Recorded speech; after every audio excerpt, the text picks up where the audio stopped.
মালয়েশিয়ায় আন্তর্জাতিক কোরআন প্রতিযোগিতায় প্রথম হয়েছেন বাংলাদেশি হাফেজ ইব্রাহিম শেখ। বাংলাদেশি ইয়ুথ কমিউনিটির উদ্যোগে আয়োজিত এই প্রতিযোগিতায় অংশ নেয় বাংলাদেশ, ভারত, পাকিস্তান সহ ২৮টি দেশের প্রতিযোগী।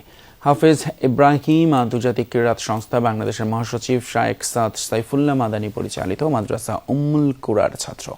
প্রতিযোগিতার পুরস্কার বিতরণী উপলক্ষে কুয়ালালামপুরে আয়োজিত ইফতার মাহফিলে প্রধান অতিথি ছিলেন মালয়েশিয়ার দাতো ডাক্তার হাসনিজাল হাসান।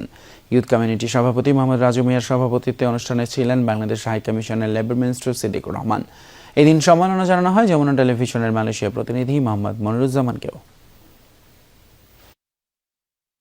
এই কোরআন কম্পিটিশনে প্রায় মালয়েশিয়া সহ বিভিন্ন দেশের প্রতিযোগীরা ছিল। এর ভিতরে আমি আলহামদুলিল্লাহ প্রথম স্থান অর্জন করতে পেরে আলহামদুলিল্লাহ আল্লাহ তাআলার দরবারে অনেক শুকর। আমরা প্রাউড করে বলতে পারি যে বাংলাদেশ যেখানে যায় সেখানে আলহামদুলিল্লাহ কোরআন নিয়ে বিশ্ব জয় করে আসে আলহামদুলিল্লাহ। এবং আজকের আয়োজন ছিল অসাধারণ ছিল।